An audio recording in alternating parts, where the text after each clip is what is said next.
The Rock-afire Explosion was an animatronic band that performed at Showbiz Pizza Place establishments from 1980 to 1993 before they were removed entirely by parent company Showbiz Pizza Time Inc, which would eventually become CEC Entertainment to the dismay of longtime fans of the band. In recent years, the Rock-afire Explosion has gained a cult following amongst adults who saw them perform as kids and youth that have grown interested in these 80s icons. This is because of the personality of the characters that make up the band and their unique traits and movements that give them a charm unlike any other.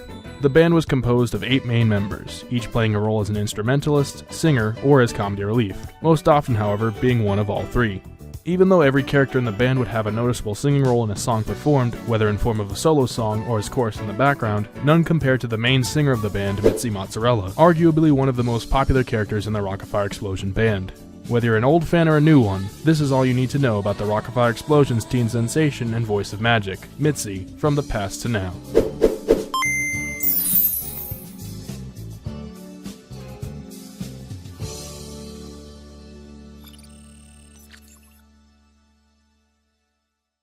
Before becoming the beloved character known today, Mitzi's roots go back to the early days of creative engineering's dive into animatronic technology.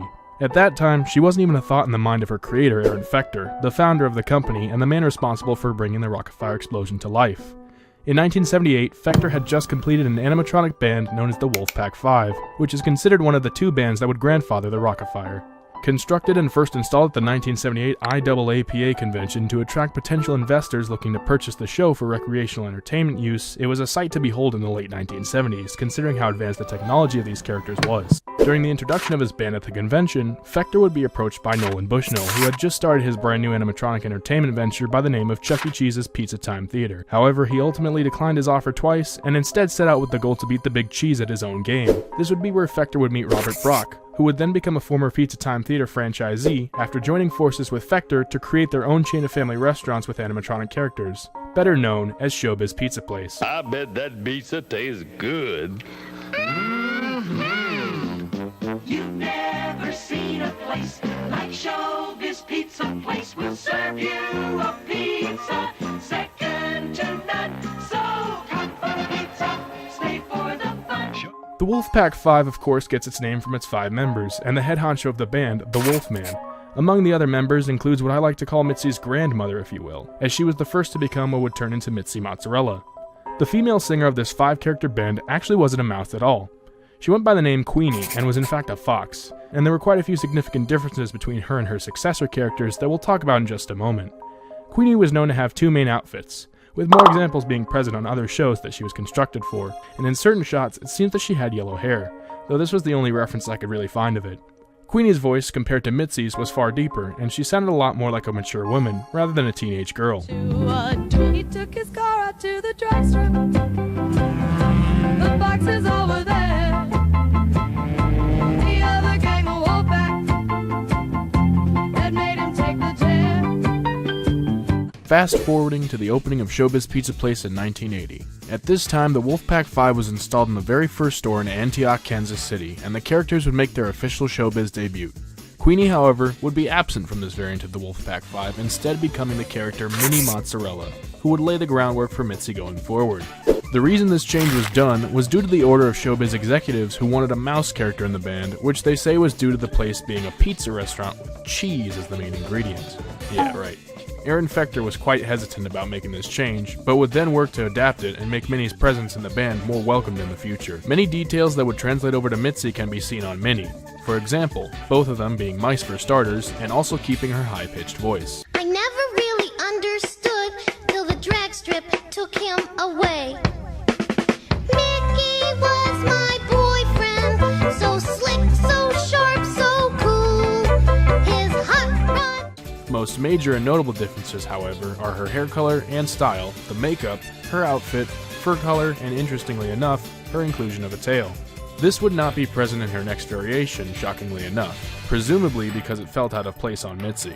As Minnie performed for a brief period of time in Antioch, her stage light would slowly begin to shift over to face her replacement, because just like her fellow Wolfpack bandmates, she was about to undergo a major transformation to make her part of the greatest animatronic band of all time.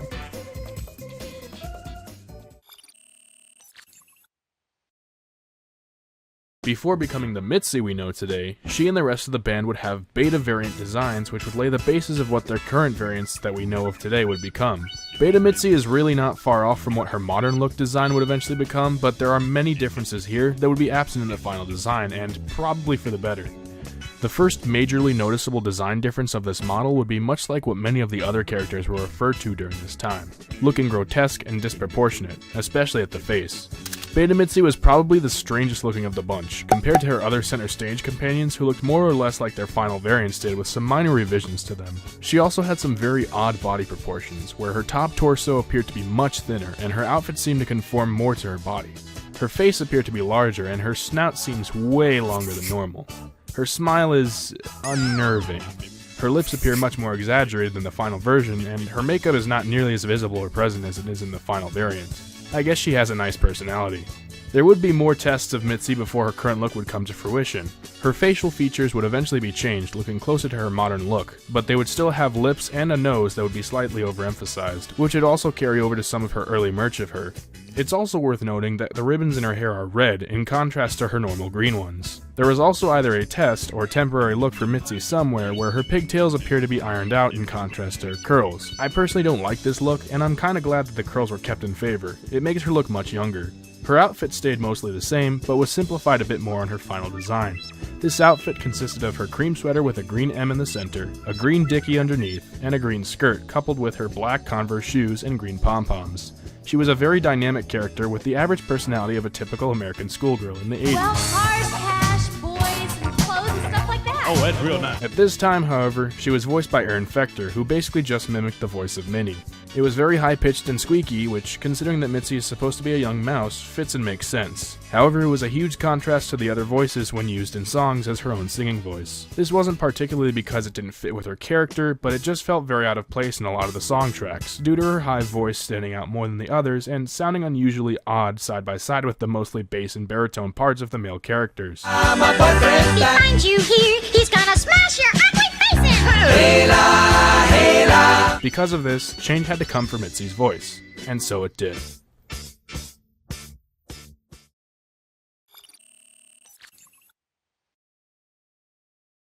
In 1982, Monique Danielle would take the voice of Mitzi temporarily, but it apparently sounded very close to Aaron's Mitzi voice and therefore didn't change much. It wouldn't be until late 1982 that Mitzi's full-time voice actor would come around, being little 11-year-old Shalisa Sloan. Shalisa, despite being young, brought her incredible singing talent to the floor with Mitzi and made the character really shine, fitting perfectly with the 80s schoolgirl cheerleader vibe that was needed by bringing her personality along with her into the character. Because of this, and with Shalisa being Mitzi's full-time actor, the most unique characteristic of Mitzi is born, that being that she would be the only character to grow as she got older, going through more changes than the others did, personality-wise and vocal-wise, which made Mitzi feel a lot more textured. You can hear a clear dynamic in Mitzi's singing and speaking voices throughout the years, which is present in nearly every show tape.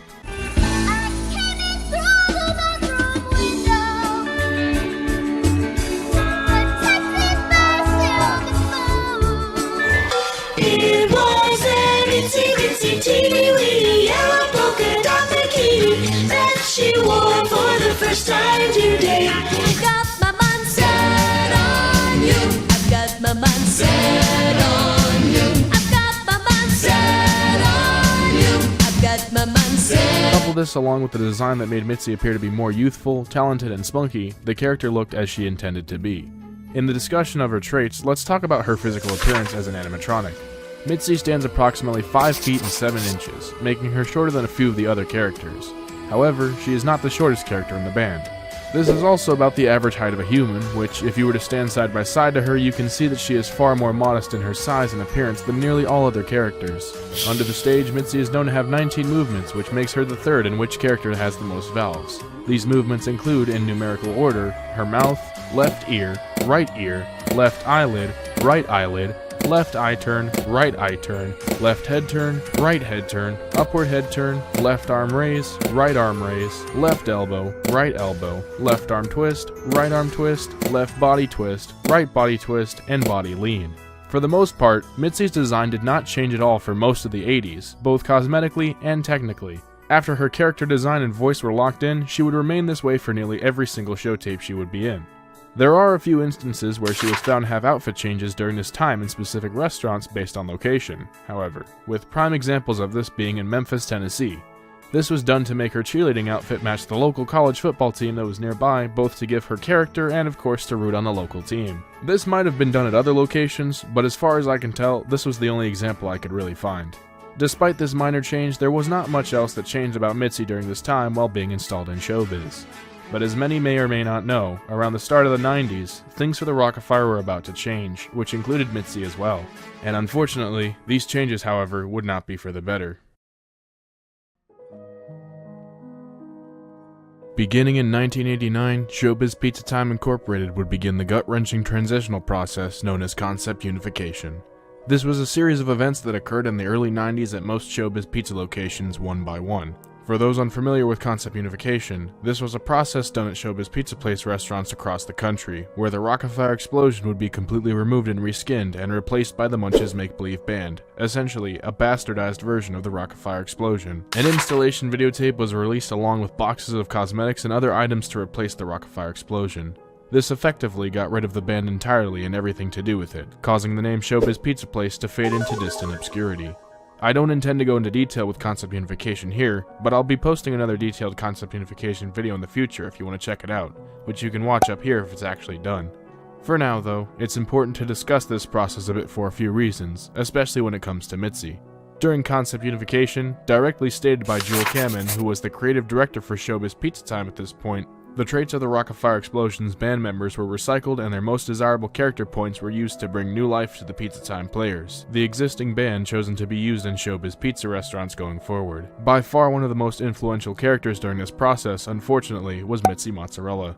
As previously discussed, Mitzi's character design was successful in both the aspect of being a pivotal role in the Rock-afire band, but also due to her appeal to young girls for merchandising as a role model. The character whom would replace Mitzi was the clucking old hen known as Helen Henny, who was the exact opposite of everything that Mitzi was. This, of course, was the issue at hand. The Rock-afire's traits and characters all had unique personalities in contrast to the bland and almost gray personalities of the Pizza Time players. The simple answer to combat this was to do what Joel Kamen referred to as Mitzifying Helen. Because Mitzi was younger, spunkier, and seemingly fresh-faced in contrast to the old Broadway performer that Helen was, her traits were much more desirable to use. Therefore, during concept unification's final planning process, it was decided that Mitzi's youthfulness would be transferred on to Helen, and ultimately, she would become an entirely new character. She became much younger, appeared to be much more vibrant and bubbly, and her outfit was uniquely close to Mitzi's with the exception of the colors in the blouse. Nearly everything that made Mitzi unique was translated over to Helen, and this was what made her click with the new Munch's Make-Believe Band after concept unification was completed. With this in mind, it's safe to say that if not for Mitzi, the Helen Henny that most people grew up with really wouldn't have existed at all, whether you went to a former Showbiz or not. I might discuss this in another video, but for now, I'm going to get back on track. When starting the concept unification installation process, workers are required to remove Mitzi's pigtail mounts, but are instructed not to remove the ear levers. This is to make way for Helen's pigtails, which would use Mitzi's ear levers to make her appear more animated. Afterwards, it was required to unbolt Mitzi's Mac valve quick disconnect, remove her from the stage, and then remove her Mac valve bank as well so that when she would become Helen on the Munch's Make-Believe Band 3-stage setup, her mech would be moved to Duke's old spot, which would effectively flip her position on stage so she could be closer to Chuck E. This would assist in the loss of space due to Duke being moved over to stage left. It's also worth noting that during the prototype concept unification test, Mitzi was actually used for Chuck E. Cheese. The reason for this was most likely because they are both mice, or rather a mouse and a rat, making it an easy conversion. I don't think this worked out, however, due to the size contrast of the two characters and the actual movements of the character being a bit too feminine for Chuck to mimic. The process of concept unification is always sad to talk about, but it's important to see how the Rock-afire characters would really shape what would become modern Chuck E. Cheese, as it's safe to say that without them, a lot of our childhoods might have seen a different band of character personalities. To shift the focus back over to Mitzi, with Showbiz Pizza Time Inc. essentially kicking Aaron and creative engineering out the door at this point, and now struggling to stay afloat with a bunch of Rock-afire shows that had to be sold, creative engineering would make their newest set of animatronics known as the Midgens, which were plastic-based animatronics and would go on to turn into the new Rock-afire Explosion to try and top the former Rock-afire bots. But realistically, they weren't able to do so and they failed to really get off the ground. This version of the band seemed more advanced than the previous, but it lacked a lot of charm that the classic Rock-afire did. Mitzi of course made her return here, but underwent a vast change in her appearance, now looking a bit more hip and modern if you will, with a black dress and her wig almost always lacking in every present example. This version of Mitzi looked much different from her original, but basically acted and sang the same way as her previous did. Ultimately, the new Rock-afire did not succeed as intended and would essentially be Mitzi's final modern iteration. The classic Mitzi would still be used in a lot of stores, many of which didn't want to go through concept unification. Ultimately though, these stores didn't succeed, or they would close down due to the fact that they couldn't compete with Chuck E. Cheese or couldn't stay afloat without the Showbiz name. And for the time, this would be the end of Mitzi's character development, and she would remain the same as she did in the mid-1980s going forward. Despite remaining mostly the same, it's important to note a few alternate designs and other details about Mitzi that occurred from then to now.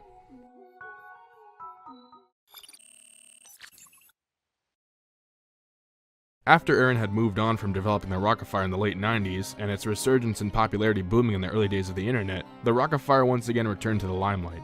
Mitzi remained the same visually, however, when Erin began to make new shows for the band, Shalisa would step into and return as the voice actor.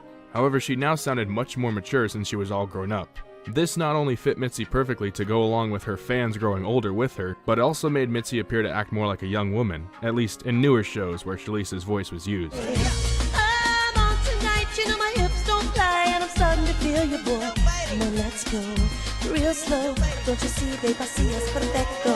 Of course, I couldn't end the video without talking about the Moonrockers, whom Mitzi was a member of, so to speak, at least mechanically. The Moonrockers were a band developed by Erin in the mid-80s after the Showbiz Pizza Time merger, mostly as a way to try and gain new customers and a market to keep animatronics alive.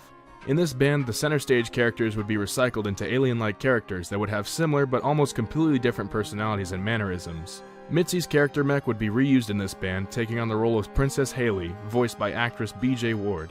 Ultimately, though, as expected, things didn't go according to plan, and because of this, the Moonrockers were shelved, with only one band being developed and stored at Creative Engineering for using a former center stage. When Creative Engineering was still receiving funding from Showbiz Pizza Place in the early 80s, Mitzi was one of the 3 characters who had plans to be upgraded into a second-generation animatronic. Her second-gen animatronic was the only one that was actually, for the most part, completed.